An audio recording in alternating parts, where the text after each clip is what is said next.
Who here remembers Rankin Bass? Most people know him for their countless Christmas stop-motion films. From Rudolph the Red-Nosed Reindeer to Jack Frost, they created some of the most memorable holiday classics starting in the 1960s. But hidden away in their catalogue is a movie that I personally think deserves far more attention. A hand-drawn animated film about mortality, regret, and the weight of being the last of something. And I think it's their best film. This is The Last Unicorn from 1982. Based on the 1968 novel of the same name, the movie follows a unicorn who discovers that she may be the last of her kind after the others were driven away by the fearsome Red Bull. Determined to find them, she leaves her forest and enters a world of humans, magic, and danger, eventually discovering that the journey will change her in ways she never expected. The movie was directed by Arthur Rankin Jr. and Jules Bass, the founders of Rankin Bass. Once they acquired the rights in the late 70s, they sought out Peter S. Beagle, the author of the original book, to write the screenplay. That decision is important because The Last Unicorn is one of those rare adaptations where the filmmakers clearly wanted to preserve the spirit of the source material rather than simply using it as a starting point. Rankin Bass handled the writing, voice recording, and music in their New York studio, whilst the animation was outsourced to Japan. The animation was produced by Topcraft, a studio that had previously worked with Rankin Bass on The Hobbit in 1977 and The Return of the King in 1980. And fun fact, many of Topcraft's key animators would later be hired to work on Hayao Miyazaki's Nosuke of the Valley of the Wind. Once Topcraft filed for bankruptcy in 1985, many of their animators and artists, including Toru Hara, the company's founder, would join Miyazaki to form Studio Ghibli, whilst others formed the studio Pacific Animation Corporation, who continued to work with Rankin Bass on projects like Thundercats. The movie features a surprisingly impressive voice cast for the time, including Mia Farrow, Jeff Bridges, and Sir Christopher Lee. Lee in particular was a huge fan of the book and reportedly brought his own copy to recording sessions, wanting to make sure his dialogue stayed close to the original text. Unfortunately, after at least a solid 3 years of production, the film's release was far from easy. Universal Studios originally planned to distribute it, but they backed out at the last minute because they were worried about the movie's darker themes. It was then picked up by Jensen Farley Pictures, but the company was struggling financially and couldn't afford a major marketing campaign. Despite that, the movie performed surprisingly well, pulling in over $2.2 million on its opening weekend thanks largely to word of mouth. But then Jensen Farley Pictures became bankrupt and pulled the plug on the movie's widespread release, and it only made almost $6.5 million domestically against a $3.5 million budget, making it a commercial failure. Fortunately, there is a happy ending to this story. Through home video releases and television broadcasts, it slowly gained a cult following and introduced new generations to its strange, beautiful world. And honestly, that's rather fitting. Because The Last Unicorn feels like a story that was almost lost, a forgotten fairy tale rediscovered years later. As I mentioned earlier, whilst Rankin Bass oversaw the production, the animation itself was handled by Topcraft. This collaboration resulted in something completely different from the usual Rankin Bass style. The character designs have large, expressive eyes and a fluid sense of motion that feels right at home alongside other anime at the time like the works of Osamu Tezuka, yet it still stands out on its own. They were heavily inspired by the Hunt of the Unicorn tapestries, which you can especially see in the opening credits where they painstakingly recreate the style and look of said tapestries. This really gives the impression that you're transported into an authentic medieval folklore story. It reminds me a lot of Ivan Earle's work on Sleeping Beauty, primarily in the stylized backgrounds, the use of shapes, and perspective. But what makes the animation special isn't just that it's beautiful, it perfectly captures the feeling of a world that is ancient, dreamlike, and slowly disappearing. The magic seems delicate, almost like something that could vanish at any moment. The movie can be enchanting one second and genuinely unsettling the next. However, the animation isn't always perfect. Some movements can look limited or stiff, but in a strange way that almost adds to the feeling that you're watching a forgotten legend rather than a typical animated film. The Last Unicorn doesn't just look like a fairy tale, it feels like one. If you enjoy deep dives into overlooked animated movies, feel free to like and subscribe. Don't forget to also let me know in the comments what animated film you'd like me to cover next. Despite being a fairy tale, one of my favourite things about The Last Unicorn is how surprisingly human its characters are. The movie takes individuals that could easily be simple fantasy archetypes and gives them much more complicated emotions. The best example is the unicorn herself. At the beginning of the film, she represents how unicorns are traditionally portrayed in folklore. She's immortal, wise, pure, and almost completely untouched by the world of humans. All of those traits are portrayed wonderfully through both the animation and her voice acting done by Mia Farrow. Most will know her for her breakthrough performance in Rosemary's Baby, but I'll personally always remember her as Jacqueline de Belfort in Death on the Nile. For the most part, the unicorn seems so calm, almost stoic. But as I mentioned before, I think it works, given how this tends to be how unicorns have been depicted over the centuries. Plus, it's very rare that a unicorn is the main character of anything. The film also clarifies that because of what she is and how she's lived, unicorns don't feel emotions like regret, sorrow, or even love. But then her story gets so interesting at the halfway point where, in order to hide from the Red Bull and its master, King Haggard, the unicorn's companion, Schmendrick, transforms her into a human and gives her the name Lady Amalthea. I'm already a sucker for concepts where immortal or omnipotent beings experience what it's like to be mortal, very much a fish out of water story. This one is no exception, and it's quite possibly my favourite version of that idea. It also doesn't help that they make her totes adorbs when she's a human. She has one of the most beautiful designs I've ever seen in an animated fantasy. The moment Amalthea realises what's happened, she begins to experience humanity itself. From every emotion to even the horror of her own mortality, which she expresses through one of my favourite lines in the film. I can feel this body dying all around me. This movie is full of great lines like that. My partner also pointed out when we watched the film, she's quite literally feeling every cell in her body dying in real time.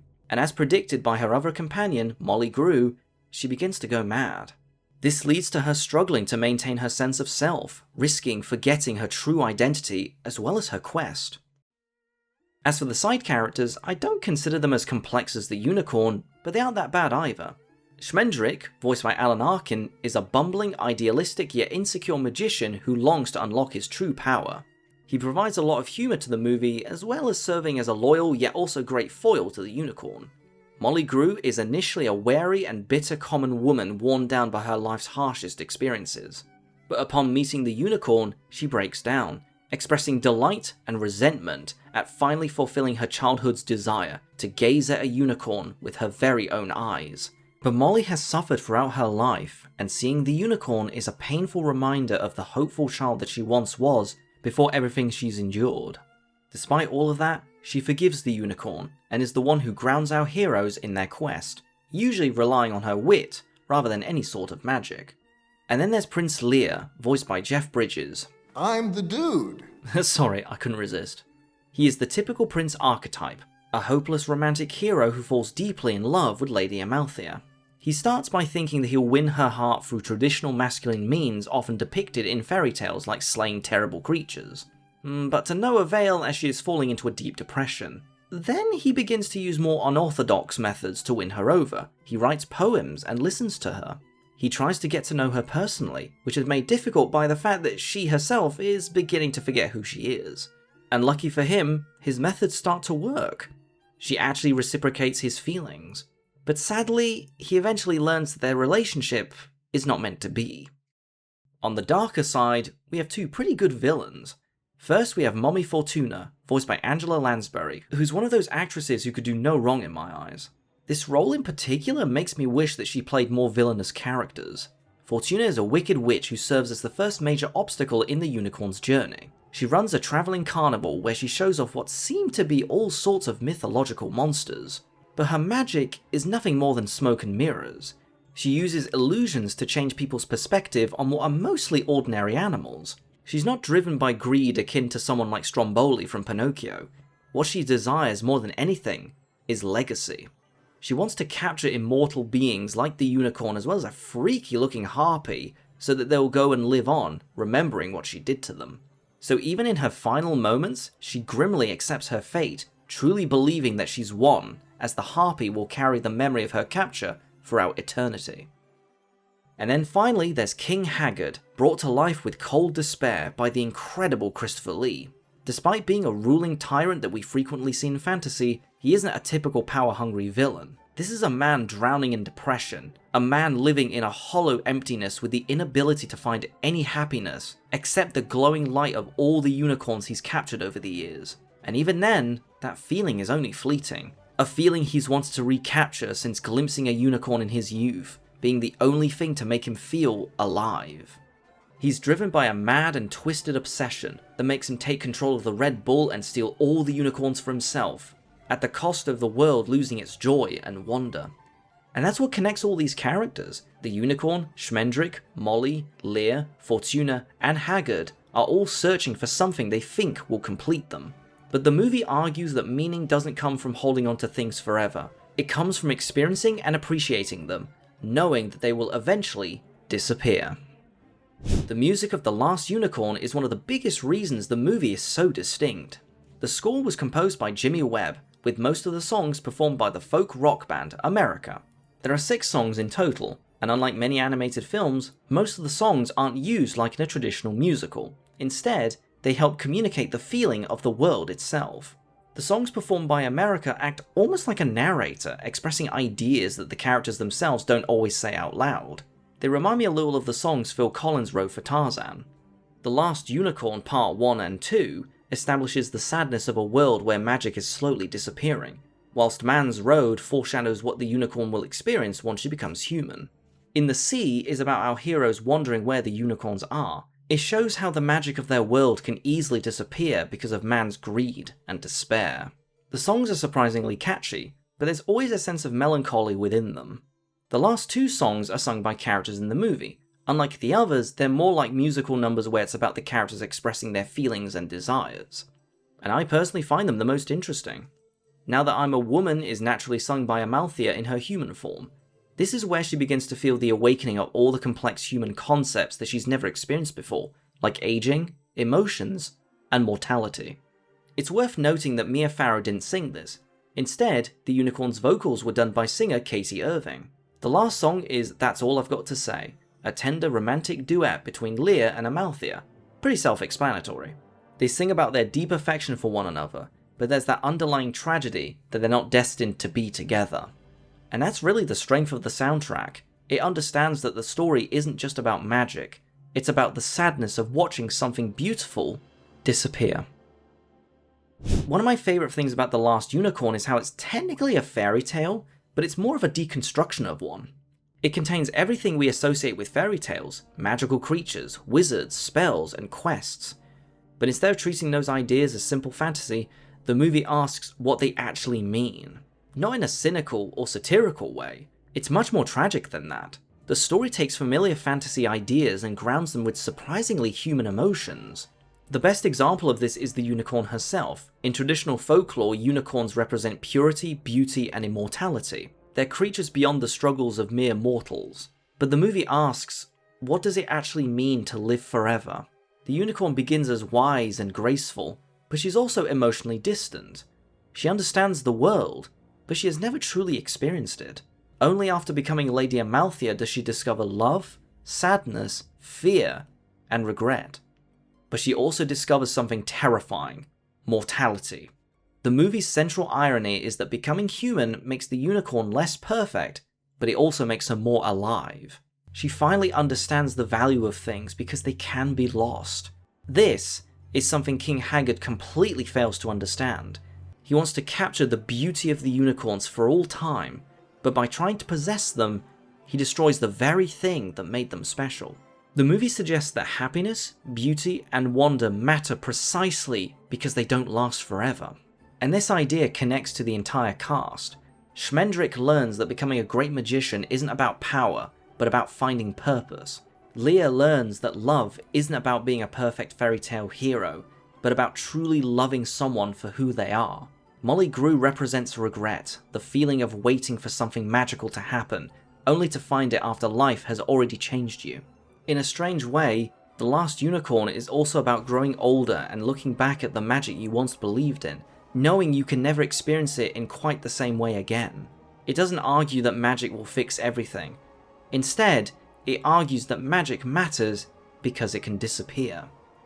Of course, The Last Unicorn isn't perfect. The animation, whilst beautiful, can sometimes feel a bit inconsistent. I especially noticed at the beginning the unicorn's head moves too much even when she's not speaking. Some characters also don't get as much development as they deserve. Because the movie has to condense a lot of material, certain ideas are more interesting to analyse than they are fully explored.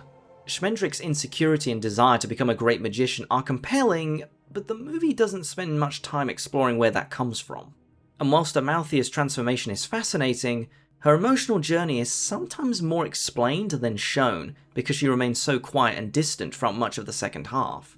And whilst I do like the songs, I'll admit that I do have a similar problem with them as I did in A Monkey's Tale. With the exception of the two sung by Amalthea and Lear, the rest feels very 80s and somewhat take me out of the movie's medieval fantasy setting. Though I can't complain too much because they do what they're supposed to, and that's to convey the movie's tone and make the story feel like a folk legend. So in the end, I guess that's what's most important. However, these flaws are connected to the same thing that makes the movie special. The Last Unicorn isn't trying to be a conventional fantasy adventure. It's slower, stranger, and more melancholic than most animated films aimed at families. It feels less like a movie designed to entertain you for an hour and a half, and more like a story someone discovered in an old book. And that's exactly why it has endured. So, after everything I've talked about, I think the reason The Last Unicorn stands out as Rankin Bass's best movie is because it feels completely different from anything else they made.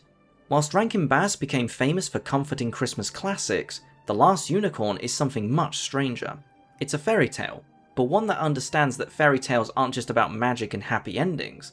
It's about an immortal creature learning what it means to be alive, a king who destroys beauty because he's afraid of losing it, and characters who discover that the things we love are valuable precisely because they don't last forever. And despite being a story about loss, The Last Unicorn isn't cynical. It doesn't say that magic disappears and leaves nothing behind. It says that the fact magic disappears is what makes it meaningful, and I think that's why the movie has endured for over 40 years. Like the unicorns themselves, it feels like something that could have been lost to time, an unusual, beautiful fairy tale from another era. But it's still here, still being discovered, still reminding people why stories like this matter. Because the most memorable stories aren't always the ones where everything lasts forever. Sometimes they're the ones that teach us how to appreciate things before they're gone. And that's why, to me, The Last Unicorn is Rankin Bass's magnum opus. If you enjoyed the video, make sure to like and subscribe. It really helps the channel. Thanks for watching, and I'll see you in the next one.